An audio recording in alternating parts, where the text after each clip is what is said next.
Dahil sa pagkatalo ng TNT sa SMB Finals, posibleng kuhanin nito si Cedric Barefield sa Blackwater upang may katuwang sa opensa si Calvin Aftana. Kung sakaling makuha ng TNT si Cedric Barefield, posibleng ipapalit nila ang ilan sa kanilang mga manlalaro, tulad ni Kim Oren at Kevin Ferrer, na nagpakita ng magandang laro para sa TNT Tropang 5G. Ayon sa mga ulat, ang TNT Tropang 5G ay naghahanap ng mga player na makakatulong sa kanilang opensa, at si Cedric Barefield ay isang mahusay na scorer at playmaker. Ang trade na ito ay magkakaroon ng malaking epekto sa mga koponan na kasangkot. Para sa TNT Tropang 5G, ang pagkuha kay Cedric Barefield ay magbibigay ng karagdagang lakas sa kanilang opensa, lalo na sa pagitan ng mga star player tulad ni Calvin Aftana at RR Pogoy.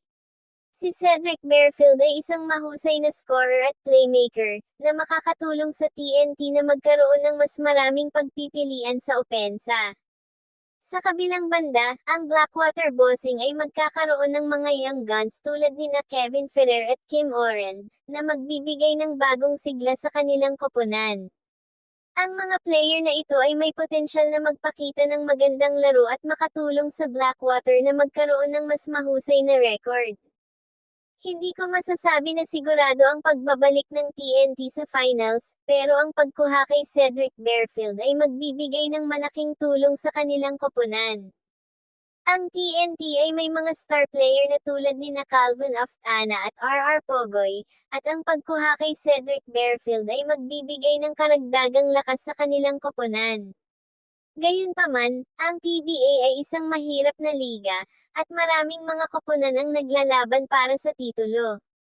Kung ang TNT ay makakapagpatuloy na maglaro ng maayos at magbigay ng magandang laro, posibleng makakabalik sila sa finals. Pero, hindi ko masasabi na sigurado ang pagbabalik nila sa finals. Kung si Cedric Barefield ay mapunta sa TNT kapalit si Kim Oren at Kevin Ferrer, posibleng ang TNT ang panalo sa trade na ito. Si Cedric Barefield ay isang mahusay na scorer at playmaker na makakatulong sa TNT na magkaroon ng mas maraming pagpipilian sa opensa. Ang pagkuha sa kanya ay magbibigay ng karagdagang lakas sa kanilang koponan, lalo na sa pagitan ng mga star player tulad ni Calvin Aftana at RR Pogoy. Sa kabilang banda, ang Blackwater Bossing ay makakakuha ng mga young guns tulad ni Kim Oren at Kevin Ferrer, na magbibigay ng bagong sigla sa kanilang koponan. Ang mga player na ito ay may potensyal na magpakita ng magandang laro at makatulong sa Blackwater na magkaroon ng mas mahusay na record. Ang mga koponan ay may tendensya na lumakas kapag nakakuha sila ng mga mahuhusay na player tulad ni Cedric Barefield. Ang pagkuha sa kanya ay magbibigay ng karagdagang lakas sa opensa at depensa ng koponan.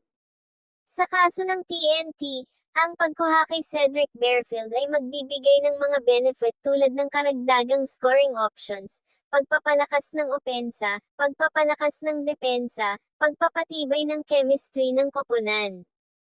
Sa kaso ng Blackwater Bossing, ang pagkuha kina Kim Oren at Kevin Ferrer kapalit ni Cedric Barefield ay magbibigay ng mga benefits tulad ng pagpapalit ng mga young guns, pagpapatibay ng chemistry ng koponan, pagpapalakas ng opensa at depensa, pagpapalit ng mga leader sa koponan.